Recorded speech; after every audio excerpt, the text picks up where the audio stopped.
palabra fiel es esta: si somos muertos con Él, también viviremos con Él. Si sufrimos, también reinaremos con Él.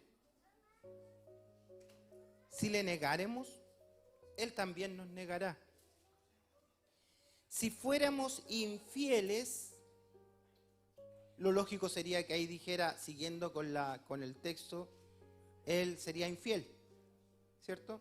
Así viene todo el texto diciendo, haciéndose antítesis. Pero aquí dice algo distinto. Si fuéramos infieles, Él permanece fiel. Él no puede negarse a sí mismo.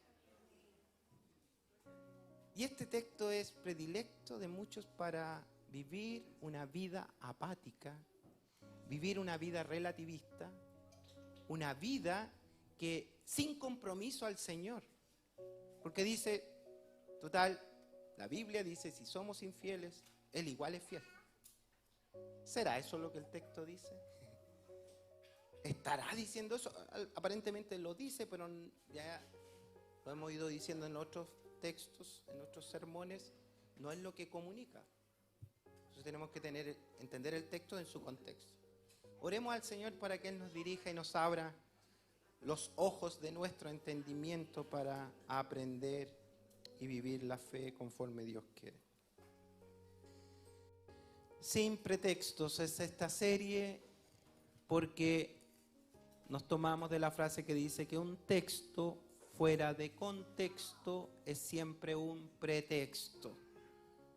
Porque algunos osan sin temor o con liviandad tomar textos de la Escritura, sacarlos de su órbita textual, ponerlos fuera y que por fuera diga lo que yo quiero que diga. Eso técnicamente se llama eisegesis, forzar al texto a que diga lo que yo pienso. O sea, yo le digo al texto que diga lo que yo quiero. Y eso da para mucho, y eso ha llevado a muchas personas al error. Se han creado herejías, se ha desviado a la gente de la fe, se ha debilitado a la gente en la gracia, porque hemos extraído el texto de su órbita textual, de su contexto. Entonces, Sin Pretexto tiene la misión en esta serie de sermones de tomar algunos, porque hay muchos textos, pero algunos textos, volverlos, sacarlos de donde puedan estar errados en el inconsciente o consciente colectivo y volverlo al lugar donde siempre ha estado y desde ahí aprenderlo, estudiarlo y a través de eso, que eso sea una solidez para nuestra vida espiritual. Porque es Dios quien nos ha dado su palabra. El sermón lo hemos titulado Canta la fidelidad de Dios. Es un llamado a cantar sobre la fidelidad de Dios. Ya entenderán por qué le hemos puesto así. La fidelidad de Dios es verdadera. Amén. Y ha sido probada muchas veces de diversas maneras, sobre todo en la Escritura. Ella nos está relatando, o Dios autorrevelándose desde el Génesis hasta el Apocalipsis, que Dios es fiel y que su palabra es verdadera. Usted lo cree, ¿verdad? Dios es fiel, su palabra es verdadera. Dice Hebreos 6:18, para que por dos cosas inmutables, y ahí nos habla de otra característica de Dios, su inmutabilidad, o sea que no cambia, por dos cosas inmutables, en las cuales es imposible que Dios mienta. O sea, Dios no miente porque es imposible. No hay sombra de variación en Él, no hay mentira. Dice, tengamos un fortísimo consuelo los que hemos acudido a asirnos de la esperanza puesta delante de nosotros. O sea, ¿qué nos anima en medio de nuestro caminar cristiano? Es estar tomados de la palabra del Señor, que nos asegura que el Dios al cual adoramos es inmutable, es fiel, que cumple sus promesas, que no fallará en lo más mínimo, que todo lo que Él dice va a hacer. Amén. La fidelidad de Dios entonces es un atributo comunicable de Dios. O sea, Él a través de este atributo se está comunicando con nosotros. O sea, es la manera de comunicarse, su fidelidad. Porque fidelidad tiene que ver con relación, tiene que haber otro. Porque Dios en sí mismo es su esencia fidelidad, pero consigo mismo, con su palabra, con su pensamiento. Pero ahora Él ha decidido comunicar este atributo. ¿Con quiénes? Con los que creen en esta fidelidad de Dios. Ahora, esta fidelidad de Dios descansa en algo que ya mencionamos, que es la inmutabilidad.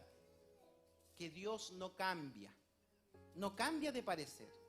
Dios le dijo algo y Él lo hará. Dios promete algo, lo cumple. Decíamos en el sermón del domingo pasado que Dios cumple todas sus promesas. Amén. Sí, las promesas que lo va a bendecir, pero también las promesas que dicen que Dios a sus hijos los reprende y los castiga. Entonces, no olvidemos que si dejamos de perseverar en la gracia, si dejamos de crecer en el Señor, si dejamos de buscarle, van a haber consecuencias. Porque Dios es fiel, es justo. Y Él va a disciplinar a sus hijos. Amén. Esa palabra no nos gusta mucho, la disciplina.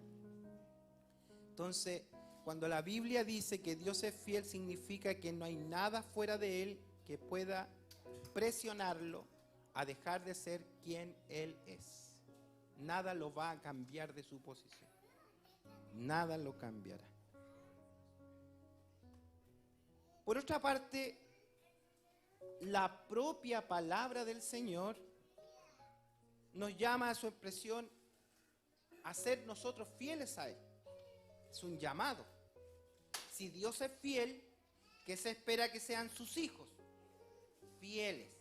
Dice 1 Corintios 4, 1 y 2, así pues, ténganlo los hombres por servidores de Cristo y administradores de los misterios de Dios. Ahora bien, se requiere que los administradores, que cada uno sea hallado fiel. O sea, es un requisito. ¿Quiénes son los administradores? Los que están administrando la gracia del Señor. Usted es un administrador de la gracia de Dios en su vida. Y se requiere que usted sea hallado fiel. Es un requisito. Entonces, ¿cómo avalamos o cómo respondemos a 2 de Timoteo capítulo 2 y particularmente el versículo 13? ¿Cómo respondemos a esto? Dice, si fuéramos infieles, Él permanece fiel. ¿Cómo respondemos a eso? Si la Biblia nos habla que Dios es fiel, si la Biblia nos enseña de su inmutabilidad y que a través de esa inmutabilidad y esa característica, ese atributo divino, Él ha decidido comunicarlo a nosotros, se ha relacionado con nosotros con esa inmutabilidad y con esa fidelidad, ¿qué espera ese Dios fiel e inmutable de aquellas criaturas con las cuales Él se ha relacionado? No espera menos que fidelidad. Pero está el texto que dice, si fuéramos infieles, Él permanece fiel. Y ahí muchos se toman para vivir una vida relativista, una vida apática espiritual, una vida sin sabor de Dios. Total, haga lo que haga o viva lo que viva o lo que me comprometa, más o menos Dios sigue siendo fiel. Pero ver esta declaración es realmente peligroso. La propia palabra de Dios nos enseña que Dios es muy severo.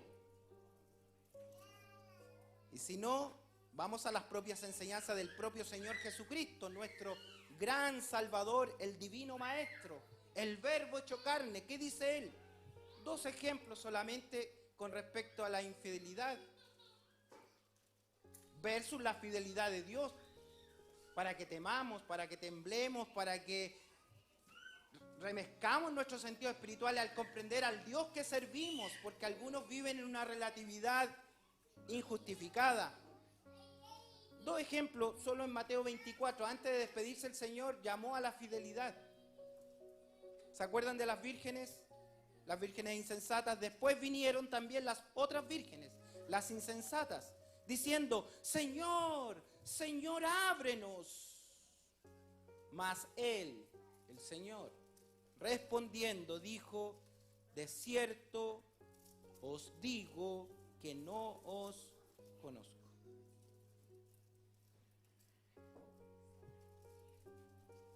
El siervo infiel, en el versículo 46 de Mateo 24. Siervo infiel, vendrá el Señor de aquel siervo en el día que éste no espera y a la hora que no sabe, ¿y qué hará? Le castigará duramente y le pondrá con los infieles. Dios es severo.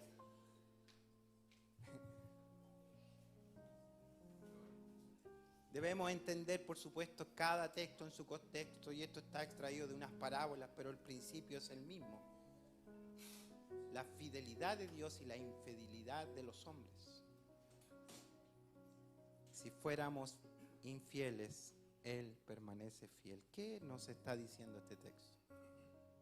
Veámoslo entonces en su órbita textual. Cuando usted va a la segunda carta del apóstol Pablo a Timoteo, tiene que entender quién es Pablo, quién es Timoteo. El apóstol Pablo es el insigne varón de Dios que ha hecho toda una labor evangelística, ministerial, escribe 13 cartas del Nuevo Testamento, y esta es una de sus últimas cartas donde él se despide afectuosamente, con mucho amor, de Timoteo. ¿Quién es Timoteo? Un joven pastor que está a cargo de una iglesia que está sufriendo crisis. En una iglesia donde hay rechazo al ministerio, donde hay diversidad de pensamientos, donde han entrado herejías, donde algunos son débiles, donde otros no lo aprueban, donde otros no lo respaldan, donde él tiene tanto temor de dirigir esta iglesia que está con dolores de estómago. O sea, una úlcera se ha apoderado de él, líbranos, Señor. Por la preocupación de su hermano y del ministerio, y más aún, la noticia es que el apóstol Pablo está prisionero y está sentenciado a muerte. En otras iglesias están hablando del apóstol Pablo, que no es de Dios, cómo Dios permitió que llegara a ese lugar y cómo Dios permite que lo vayan a matar. Los de Asia, unas congregaciones de Asia, lo han abandonado al apóstol. Muchos de sus compañeros de predicación abandonaron al apóstol. Así está la situación. Ese es el contexto. Dice 1 Timoteo 1:15, 2 Timoteo: ya sabes esto, que me abandonaron todos los que están en Asia. O sea, está crítico el panorama como para dar fe, ¿no? Para dar ánimo. Están siendo perseguidos en la iglesia, hay problemas en la iglesia y el insigne apóstol está en la cárcel. O sea, no hay muy buenas noticias. Es terrible. Lo cierto también es que no todos lo abandonaron, porque a veces vemos siempre el vaso medio lleno, ¿no? O medio vacío. Bueno, no sé cómo es el dicho, pero algo así. Él también en esa situación le recuerda a Timoteo, en 2 Timoteo 1:6, que otros han sido fieles a Dios. Otros han demostrado la esencia de lo que son ante el Señor. Dice 2 Timoteo 1:16: tenga el Señor misericordia de la casa de Onesíforo, porque muchas veces me confortó, dice el apóstol, y no se avergonzó de mis cadenas, sino que cuando estuvo en Roma me buscó solícitamente y me halló. O sea, no todos manifiestan apatía, no todos demuestran debilidad de carácter. Hay unos que sí y otros que no. Entonces, el apóstol Pablo está demostrando con su propio testimonio que el camino del Evangelio no es nada fácil. No es fácil el camino del Evangelio. ¿Y será fácil en nuestra cultura? En una cultura tan librepensadora, en una cultura invadida por una globalización, tecnología, múltiple información en nuestro cerebro, ideología, libertinaje y todo, o sea, no hay que ser tan cuadrado y todo. ¿Cómo llevar el Evangelio en esta cultura nuestra? Es complejo. Es complejo. Si fuéramos infieles, Dios permanece fiel. ¿Qué está diciendo el texto? ¿Qué nos quiere decir con eso? En esta carta el apóstol Pablo está escribiendo a su hijo espiritual, entonces, Timoteo. ¿Qué está pasando con Timoteo? Bueno, está sufriendo angustias, está sufriendo luchas, tiene temores de todo tipo. ¿Y qué haría usted con una persona que está flaqueando en la fe? Si usted es paternalmente ama a la otra persona, ¿qué hace un pastor con un hermano? ¿Qué hace un líder con un joven? ¿Qué hace una mujer con las hermanas? ¿Qué hacemos entre nosotros si vemos que alguien está pasando temores, se está debilitando, siente que no tiene más fuerzas? ¿Qué va a hacer usted?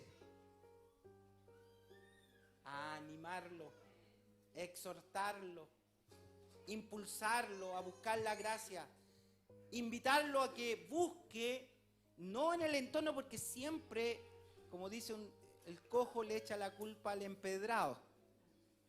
Siempre buscamos en el entorno, y el apóstol Pablo pudo haber exhortado a Timoteo y decir, bueno, ahí tú ves los que son de Dios, los que no son de Dios. Agarra los que son de Dios y al otro olvídate, déjalos nomás. Aplica disciplina, échalo, córtalo, no los pesque, aquí decíamos, no los pesque, no lo agarre, hazle desaire, sácalos de todo. Podría ser un consejo, ¿cierto? Un consejo de liderazgo. Pero ¿sabe? La mejor manera de dar ánimo a un cristiano es buscar a ese cristiano y ver lo que hay dentro de ese cristiano. Y eso hace el apóstol. El apóstol, en esta carta, lo que va a hacer dice, mira, olvidémonos de tu entorno un rato y veamos qué hay en ti. Y eso es lo que va a hacer en la carta, hablar todo lo que está en él. Y empieza. Él le dice a Timoteo, y así nos va a decir a nosotros, que hay muchas cosas dentro de usted que le van a ser útil para permanecer tomado de la mano del Señor, porque Dios es fiel a sus promesas. Dios es fiel, es inmutable, que Él hará lo que dijo que va a hacer con usted.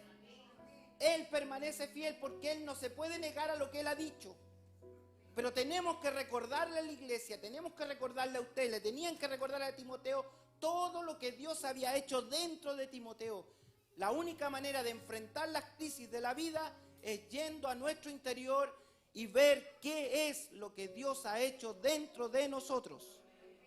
Y pregunto antes de avanzar, ¿ha hecho Dios cosas dentro de usted?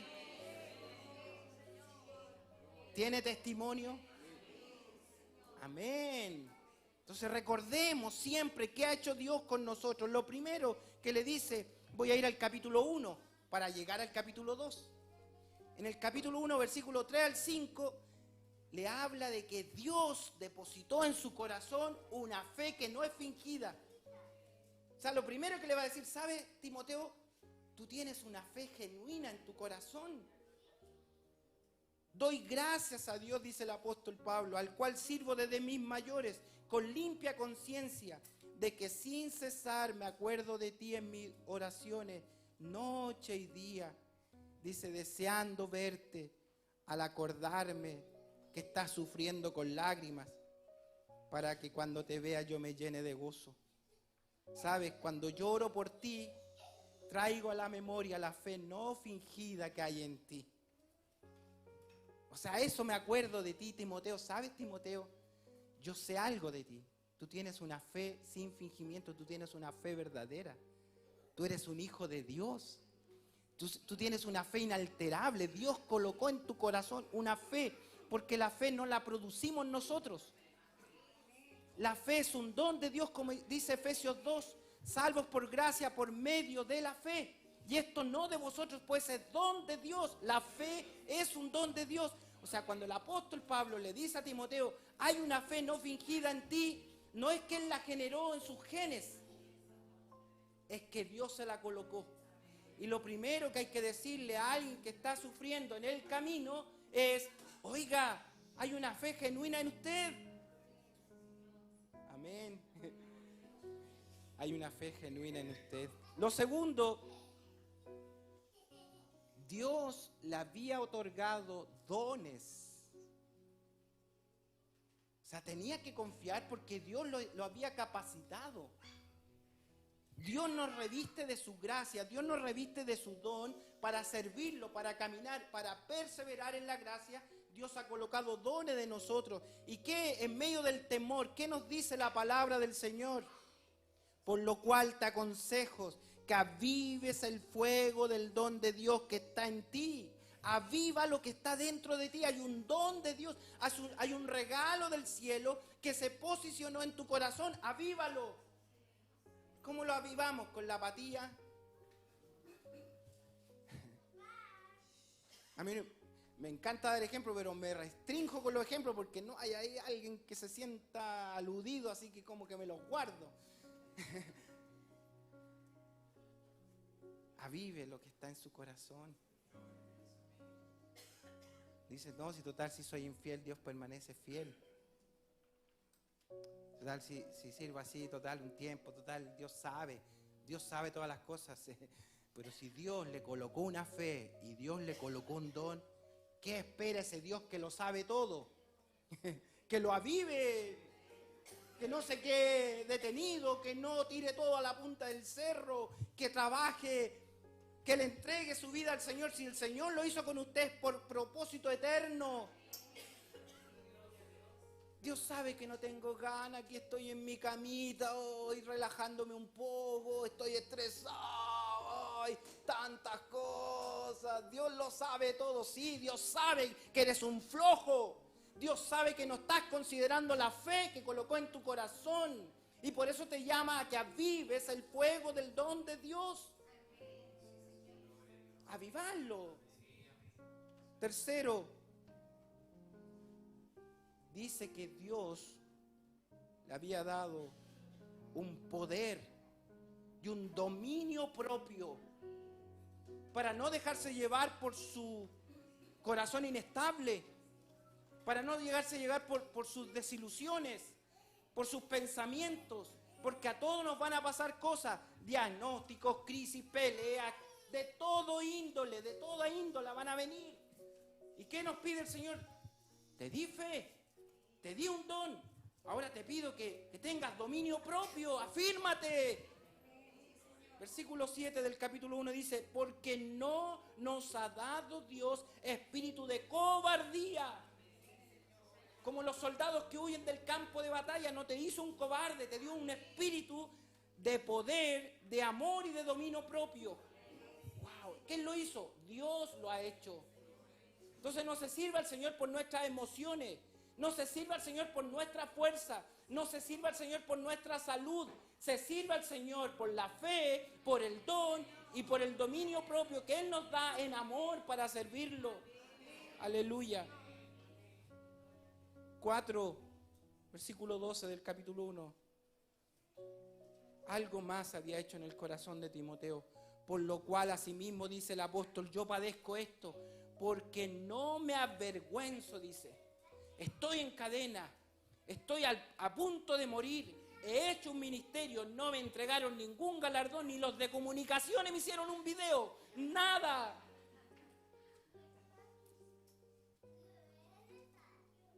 Porque yo sé, dice. ¿Y usted sabe? Yo sé a quién he creído. Yo sé en el Dios que creí, yo sé en el Dios que actuó en mi vida, yo sé a quién he creído y estoy pero seguro que es poderoso para guardar mi depósito. Timoteo, yo estoy seguro del Señor. No me amilana que me tengan condenado a muerte. No me amilana que me han dejado muchos. Que Demas me ha desamparado amando el mundo. Que los de Asia me abandonaron. Que otros hablan mal de mí. ¿Saben? No me preocupa. Porque yo sé a quién he creído. Yo he creído a Dios. Al Todopoderoso. Ese es mi Dios. 5. Algo maravilloso que Dios nos entrega. Dios le había entregado su poderosa palabra. Dios le había dado la palabra de Dios. El versículo 13 dice: retén la forma de las sanas palabras que de mí oíste en la fe, en el amor que es en Cristo Jesús. Retén la palabra. A veces, hermanos, las congregaciones escuchan más comentarios que la palabra.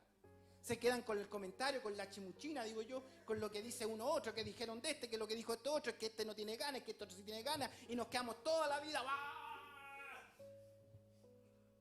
Le dice: retén la palabra que se ha sido anunciada, reténla en tu corazón. Oh, que tenía cosas, ¿no? Y usted tiene todos estos elementos. Amén. 6. Lo más maravilloso que tiene el cristiano es que el Señor Jesucristo prometió que no nos va a dejar huérfanos, no nos va a dejar solo en nuestro camino. Dice: les enviaré el consolador y Él los hará saber todas las cosas. Él hablará de mí. ¿Qué le dice en el versículo 14 del capítulo 1? Guarda el buen depósito por el Espíritu Santo que mora en nosotros. Con todo esto, hermano, ¿alguna posibilidad de ser infieles? A ver. Hay el Espíritu Santo morando en tu vida. Él te va a guiar a todas cosas. Él, si pudiéramos hablar solo del Espíritu Santo, Él ora por mí. Dice: no sabemos qué orar como conviene, pero Él intercede ante el Padre con gemidos indecibles. Él nos fortalece, Él nos consuela. Dice la palabra del Señor que Dios tiene contados los cabellos de nuestra cabeza. Es nuestra fortaleza, es nuestra ayuda, es nuestro gran paracletos, una muleta que nos ayuda a caminar. Tenemos todo.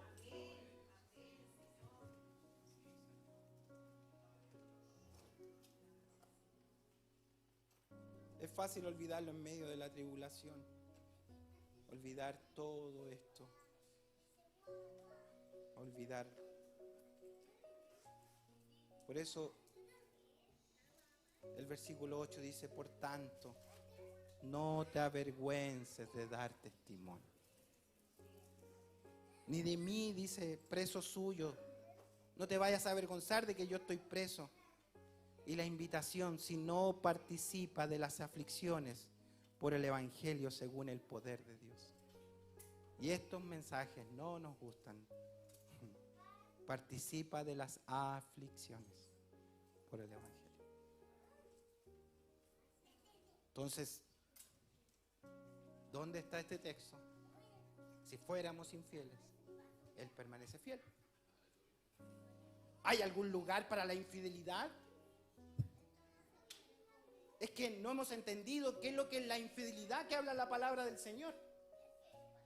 Si usted interpreta infidelidad con relativismo, con desánimo, con criterios personales, créame algo, ya vamos a entender lo que es fidelidad a Dios, pero si entra en ese camino, le aseguro, lo dice la palabra, vendrán manos disciplinadoras del Señor.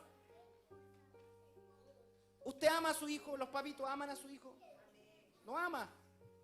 Y le advierte una vez, le advierte 2 veces, le advierte 3 veces, 4 veces, pero hay un minuto en que ya tiene que aplicar disciplina.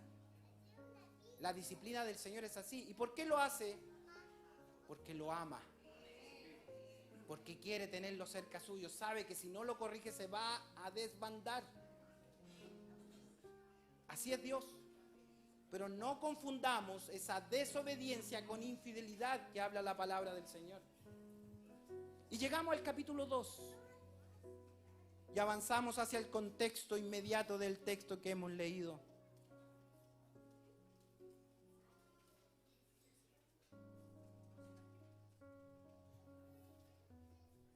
¿Qué está haciendo el apóstol Pablo entonces? Para que no se me pierdan. ¿Qué está haciendo con la carta? Animándolo. Animándolo. ¿Cómo lo animó? Diciéndole en el capítulo 1 todo lo que está dentro de él. Así se anima a las personas. Así se anima a un hijo del Señor. Así se anima el cristianismo, diciendo la obra de Dios en su vida. Porque si no está esa obra de Dios en la vida de esa persona, nada de lo que diga va a servir. La persona va a seguir en su camino, porque no tiene todos esos atributos dados por Dios en esa vida. Amén. El apóstol Pablo sigue animando entonces en el capítulo 2 a Timoteo, y a través de esta enseñanza nos anima a nosotros. Y en el capítulo 2 me gusta, si lo pudiéramos ordenar, porque el apóstol tan estructurado usa 7 figuras retóricas para darle ánimo e invitarlo a perseverar en la gracia a Timoteo. Y estas mismas 7 indicaciones nos da a nosotros. La primera indicación: un hijo debe esforzarse en la gracia. Esfuérzate, hijo mío, en la gracia que nos ha sido dada. Hermano, hermana, esfuércese en la gracia. Esfuércese en la gracia. Esfuércese en la gracia. Esforzar es poner presión en un sentido. La depresión es dejar de ejercer fuerza. La depresión es decir, no tengo ganas, hasta aquí llegó un cristiano, déjenme descansar. No, eso es depresión. ¿Qué le dice el Señor a los deprimidos? Esfuérzate en la gracia que te ha sido dada, esfuérzate, ponte de pie. Pero Señor, yo no tengo fuerza. Pero recuerda, mi Espíritu está contigo. Tómate de la mano del Espíritu Santo para que te levante, para que te impulse. Esfuérzate en la gracia. Segundo, un soldado soporta el sufrimiento. Le dice, como buen soldado de Jesucristo, soporta las aflicciones. Vamos a tener aflicciones, por cierto que las tendremos. Vamos a pasar crisis, por cierto, pero ¿qué tenemos que hacer? Como buen soldado, va al frente. No es un cobarde que retrocede, no es alguien que se avergüenza, es un soldado del Señor. Tercero, es como un atleta que cumple las reglas de la carrera. Quiere ganar la carrera, pero gana aquel que lucha legítimamente, aquel que cumple las reglas. Y el Señor nos ha dicho, ejercítate en la piedad, ejercítate en la gracia, ejercita tu cuerpo. Ahí durmiendo no va a ejercitar el cuerpo, sin venir a la casa del Señor no va a ejercitar el cuerpo. Hay que levantar a la carne, hay que forzarla y no buscar tantas excusas. Deme todas las excusas que quiera, yo tengo corazón y creo, porque yo tengo las mismas problemáticas. Pero el Señor Dios no piensa así. Dios no piensa como el pastor. Ojalá yo pensara como Dios. No, Él es distinto. Él es fiel. Él es inmutable. Él tiene su palabra verídica. Y Él me dice, todo esto te di, Fernando. No hay excusa para que digas que no tienes ganas de servir. ¿Dónde están las excusas? No hay excusas. Y venir aquí y decir, bueno, hermano, yo doy gracias al Señor, porque la Biblia dice, somos infieles, pero Él permanece fiel. Gloria a Dios, porque Dios ha sido fiel. Y yo fui infiel, pero Él fue fiel. Eso es herejía, eso es pecado, eso es negar quién es este Dios soberano omnipotente, porque eso no es verdad. Él es fiel, pero Él no premia la infidelidad. Un soldado soporta el sufrimiento, un atleta cumple las reglas, un labrador trabaja con paciencia. Así es el caminar cristiano, es caminar con paciencia. Paciencia, un día a la vez, decía mi madre, un día a la vez, un día a la vez, un día a la vez. No todos los días juntos, porque vamos a entrar en ansiedades. Un día a la vez. Necesita discipularse, necesita venir al culto, necesita congregarse, necesita orar, necesita leer la palabra, necesita aprender, necesita dar, necesita ofrendar, necesita amar a otro, un día a la vez. con paciencia. Si trabaja para el Señor, fruto va a tener del Señor. Número 5, un obrero que traza bien la palabra de verdad. Lo que yo quiero de ti es que traces la palabra que te ha sido encomendada. Da a conocer mi nombre, enséñale a otro quién soy yo a través de la palabra. La palabra que ha sido implantada en tu vida, enséñasela a otro. ¿Y cómo vamos a enseñar la palabra? Si somos puras ovejas machucadas, hermano. ¿Cómo lo hacemos? ¿Cómo demostramos toda esta obra de Dios en nuestro corazón? ¿Cómo lo hacemos? 6. También le dice que tiene que ser un vaso dispuesto para toda buena obra. Que ha sido llamado por el Señor a ser un vaso de honra útil en los servicios del Señor. Hermano, usted es un vaso llamado al servicio del Señor. No existe el evangelio de consumismo. No existe. Así de claro, no existe el evangelio de consumismo. Que usted consume alabanza, consume sermón, consume iglesia, consume, pero usted no se presta al servicio del Señor. Eso no existe. Todos, cada uno en particular ha sido llamado por el Señor para que sea un vaso útil de honra para el Señor. Todos. No hay nadie que quede fuera de prestar su vida al servicio del Señor. Entonces no podemos ser consumistas de evangelio, sino servidores. Y con eso termina la 7ª figura que él le da. Dice que es un siervo que está dispuesto a servir y a anunciarle a otros la verdad con mansedumbre. Todo eso es lo que el Señor quiere de Timoteo. Tú pues, hijo mío, esfuérzate en la gracia que es en Cristo Jesús. La vida cristiana requiere esfuerzo. La recta final, para cerrar todo esto que hemos visto, entonces, ¿qué significa el texto? Siempre en los sermones tenemos que rodear todo el contexto para llegar al texto y dar unas conclusiones finales, ¿verdad? Recuerden que en el capítulo 1 le dijo el apóstol a Timoteo que él tiene una fe no fingida. O sea, tiene una fe verdadera. Una fe verdadera es una fe de un creyente, alguien que cree, alguien que ha recibido toda esta bendita verdad. Recapitulemos para cerrar.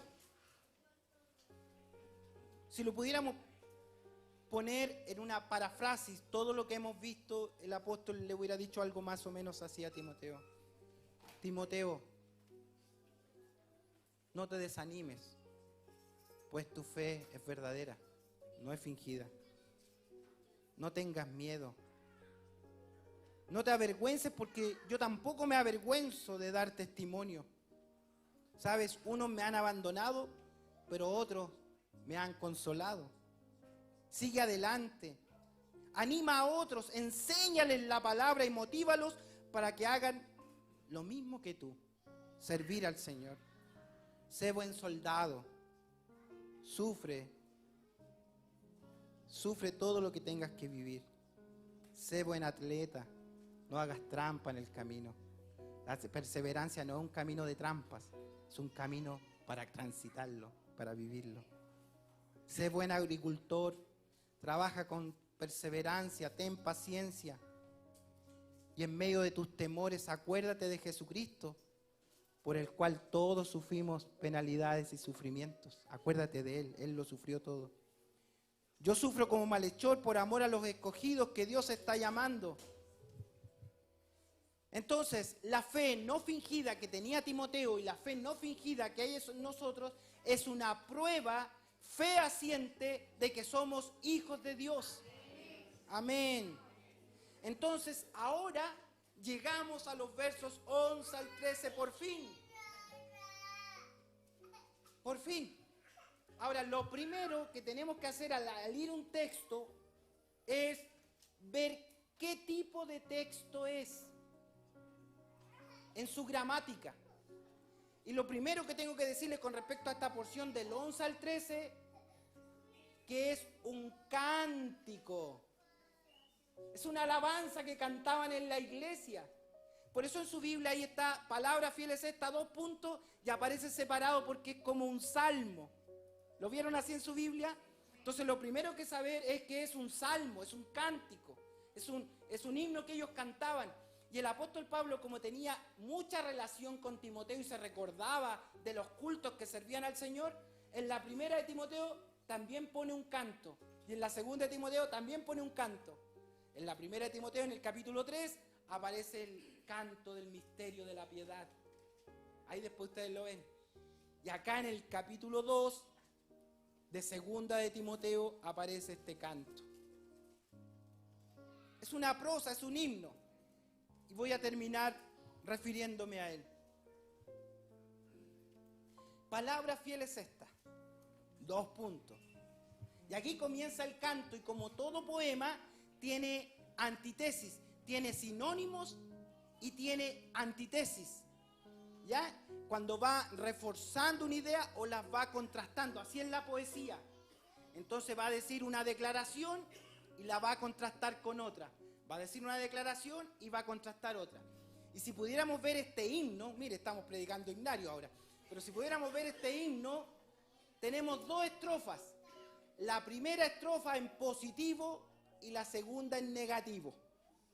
¿Me van siguiendo, cierto? Ahora, va a ser fácil entenderlo porque ustedes ya me escucharon 40 minutos el sermón. Ya dije lo que tenía que decir. Palabra fiel es esta: si somos muertos con Él, también viviremos con Él. Ah, qué terrible, pero yo no voy a morir. Pero aquí en el canto lo que está diciendo, los que vinimos a la cruz de Cristo, juntamente estamos crucificados con Cristo. Eso es lo que predicamos siempre. Nuestra vida espiritual depende de venir a la cruz y abrazarnos de la cruz de Cristo. Si morimos con Él, también viviremos con Él. Es un lindo canto, que es una misma promesa. ¿Usted cree eso, cierto? Usted se ha aferrado a esa fe. ¿Cómo puede creer eso? Porque tiene todo lo que dijimos en el capítulo 1.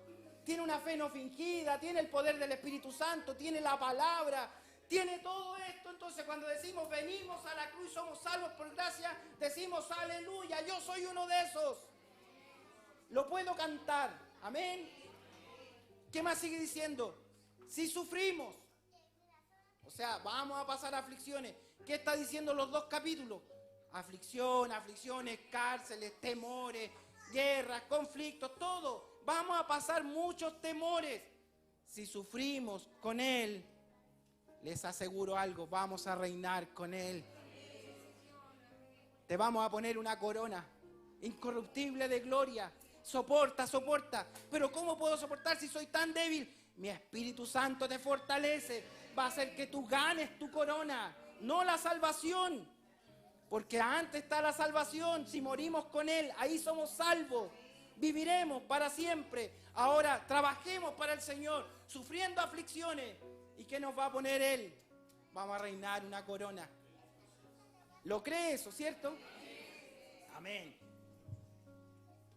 Si le negáramos, va la negativa ahora, ¿vio? Si le negáramos. Noten aquí lo que dice. Si alguien le niega, no pretenda que el Señor lo reconozca. Él también lo negará. Entonces, si usted ha dicho la primera estrofa, ¿qué tiene que ver la segunda con usted? Nada. Porque si usted está en la primera estrofa, la segunda no es para usted. Usted no va a negar al Señor. Mire lo que dijo el Señor en Mateo 10:33. Pues aún vuestros cabellos están todos contados. O sea, si hay alguien que lo cuida, si hay alguien que lo fortalece, ¿cómo usted va a dejar de reconocer ese poder de Dios en su vida? Así que no teman. Más valen ustedes mucho más que los pajarillos. Ustedes son hijos. Ustedes son hijos de Dios.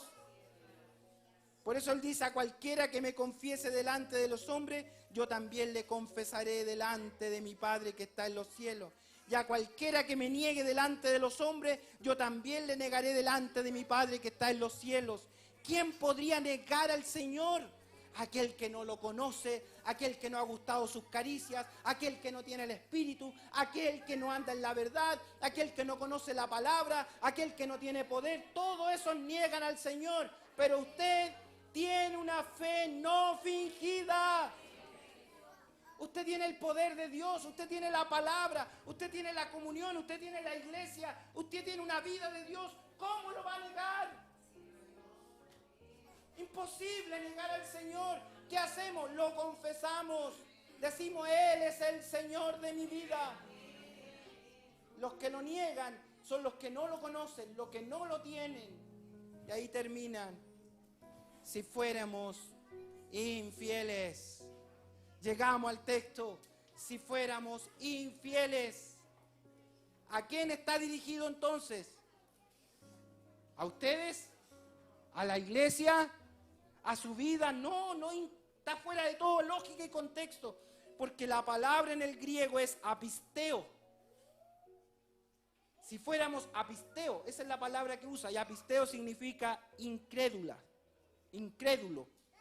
Dar pruebas de ser falso. Negarse a ser persuadido a creer. Esa es una persona infiel. Una persona que no cree. Una persona que no es hijo del Señor. Una persona que da demostración de que es un falso creyente.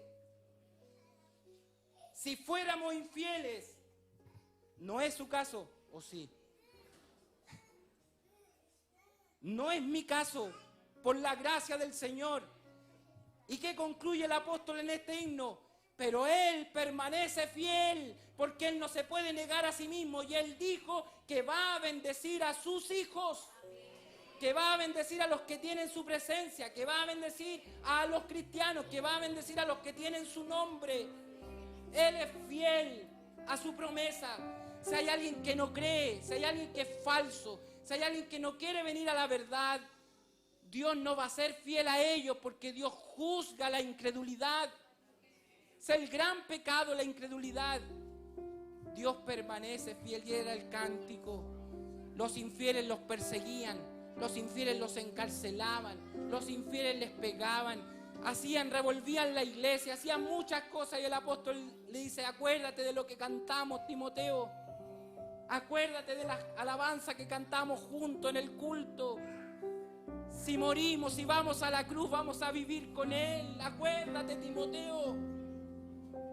Si sufrimos aflicciones, Él va a venir a estar con nosotros. Él prometió no dejarnos. Él prometió fortalecernos. Él nos ha dado poder, nos ha dado dominio propio. Confía que Dios está contigo.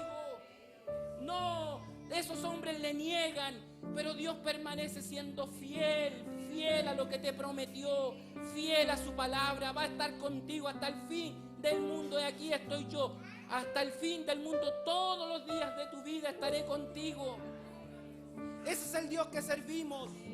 No hay lugar para decir la infidelidad y para decir: hermano, he sido infiel. ¿De qué me habla?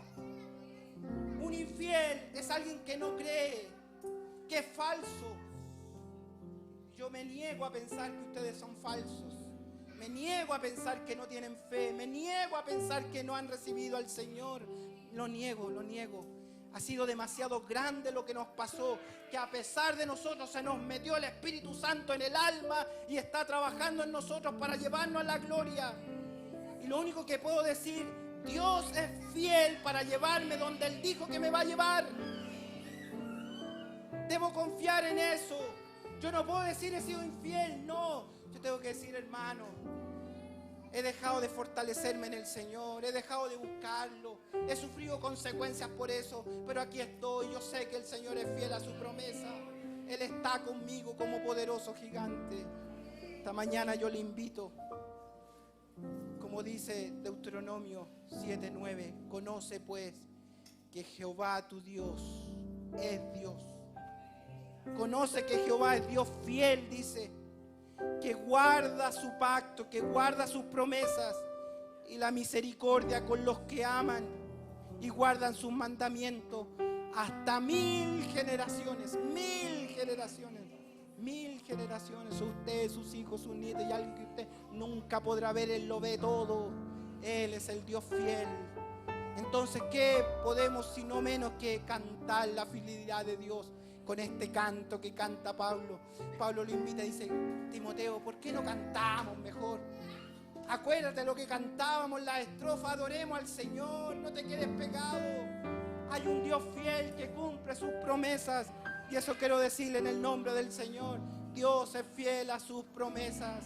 Dios lo sostendrá, Dios lo animará, Dios le dará poder, Dios le revelará su palabra, Dios lo ayudará a perseverar. Pero anímese, anímese, anímese, porque nuestro Dios es Dios fiel y misericordioso. Vamos a orar, vamos a darle gracias al Señor. Oremos al Señor.